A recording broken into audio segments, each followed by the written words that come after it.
UGC का फैसला सरकार के लिए सिरदर्द अभी बढ़ाने वाला है, क्योंकि जो सवर्ण समाज बीजेपी का कोर वोटर माना जाता है, वो इस नियम की वजह से बेहद नाराज है। देश भर में आंदोलन चल रहा था। ऐसा लग रहा था कि इस नियम ने समाज को दो हिस्सों में बांट दिया है। भारतीय जनता पार्टी के सामने इस कानून की वजह से संकट इस कदर बढ़ गया कि पार्टी का कोई भी बड़ा सवर्ण नेता इस मुद्दे को लेकर अपनी जुबान नहीं खोल पा रहा था। समाज के लोगों से उन्हें सोशल मीडिया पर गुस्से का सामना करना पड़ रहा था। कोर्ट के फैसले के बाद भले ही विरोध अब थोड़ा हल्का पड़ जाए, लेकिन मामला खत्म होता हुआ दिखाई नहीं देता।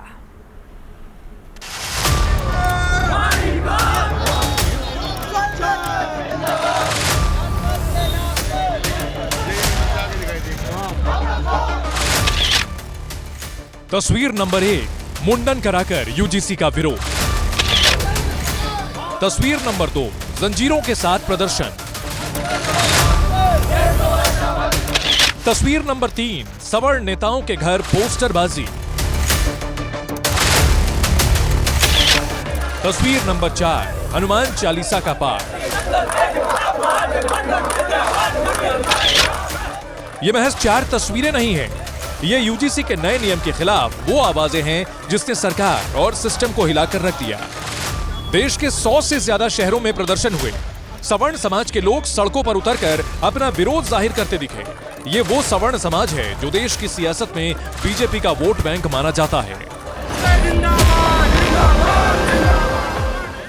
यूजीसी का नया नियम सरकार के लिए सिरदर्दी इसलिए बन गया है क्योंकि बीजेपी अपने ही घर में अपनों के बीच घिर गई है। 4 वजहों से केंद्र की परेशानी बढ़ रही थी। 20 से ज्यादा सवर्ण संगठनों ने मोर्चा खोला। साधु संतों ने भी यूजीसी के फैसले के खिलाफ आवाज बुलंद की। बीजेपी के 100 से ज्यादा नेता कार्यकर्ताओं ने इस्तीफे दिए। बीजेपी के बड़े सवर्ण नेता कुछ भी बोल नहीं पा रहे थे। जब तक अदालत का फैसला नहीं आया था, तब तक यूपी की सियासत में दखल रखने वाले बीजेपी के सवर्ण नेता इसका जवाब देने से बचते दिख रहे थे, जबकि यूपी सरकार के 52 मंत्रियों में से 21 सवर्ण हैं। अब लौट क्या बोलेंगे तो अभी सब्जेक्ट बताओ। अभी देखिए, मैंने भी बिल पढ़ा नहीं है, पढ़ने के बाद फिर मैं आपको बता दूंगा। अब बाद में आता हूँ तो बताता हूँ। हम भी चाहते हैं कि कोई भी गलत आदमी आरोप लगाए तो उसे भी सजा मिलनी चाहिए, लेकिन जो दोषी हो वो छूटना नहीं चाहिए। लेट हो गए। यूपी बिहार में ही 300 से ज्यादा सांसद, विधायक, एमएलसी सवर्ण समाज के हैं।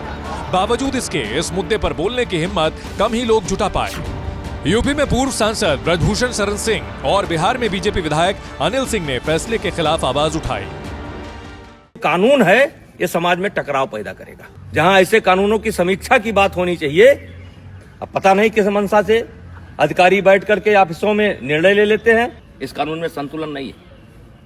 आपने एक पक्ष को अपराधी बना करके खड़ा कर दिया। कहीं ना कहीं हुआ है तो हमारे जो मंत्री हैं, शिक्षा मंत्री, उनके तरफ से निश्चित रूप से कहीं ना कहीं नेग्लिजेंसी बरती गई है और कॉलेजेज में से ही अब इस तरह का बीज बोया जा रहा है, जाति के नाम पे, वर्ग के नाम पे बांटने का। दर्शकों को बता दें कि यूजीसी भारत सरकार के शिक्षा मंत्रालय के अधीन आने वाली संस्था है, जिसका काम विश्वविद्यालयों की देखरेख करना है। 13 जनवरी को यूजीसी ने विश्वविद्यालयों में भेदभाव वाला नियम बदल दिया। 15 जनवरी को उसे लागू भी कर दिया। जातिगत भेदभाव वाली परिभाषा में SC/ST के साथ ही पहली बार OBC को शामिल किया। झूठी शिकायत करने पर सजा या जुर्माने के प्रावधान को खत्म कर दिया। इन दोनों बदलाव को सवर्ण समाज ने समानता के सिद्धांत के खिलाफ कैंपस में भेदभाव बताने वाले कहकर विरोध शुरू किया, जिस पर कोर्ट ने रोक लगाई है। जबकि सवर्णों के विरोध के बावजूद सरकार और कई नेता इस नियम का बचाव कर रहे थे। बीजेपी के सांसद निशिकांत दुबे उन्हीं में से एक थे, जिन्होंने पहले तो सोशल मीडिया पर इस विवादित नियम का बचाव किया। अब जब कोर्ट ने रोक लगाई है तो वो इसका भी क्रेडिट लेने लग गए। केंद्रीय मंत्री गिरिराज सिंह भी पहले कुछ नहीं बोले, लेकिन अब सुप्रीम कोर्ट के फैसले का श्रेय वो भी सरकार के खाते में डाल रहे हैं। क्योंकि नरेंद्र भाई मोदी भारत में कभी विभेद की राजनीति नहीं की है। हमारे लिए तो दाएं हाथ में दर्द हो तो भी तकलीफ, बाएं हाथ में दर्द हो तो भी तकलीफ, क्योंकि हमारे जैसे लोग तो भारतवंशियों के लिए ही जीते हैं, मरते हैं, करते हैं। वैसे केंद्र सरकार के लिए आगे भी इस फैसले को लेकर राह आसान नहीं रहने वाली, क्योंकि सारा खेल वोट बैंक का है।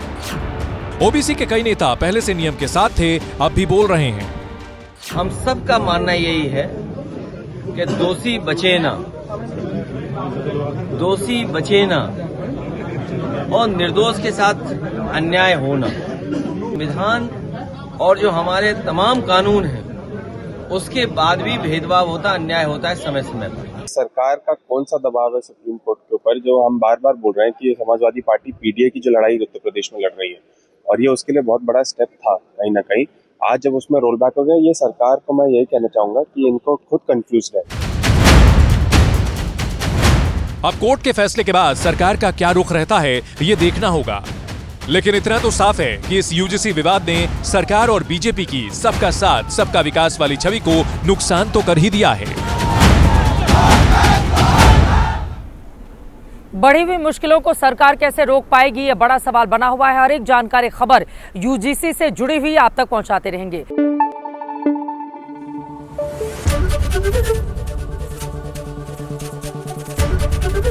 एबीपी न्यूज आपको रखे आगे।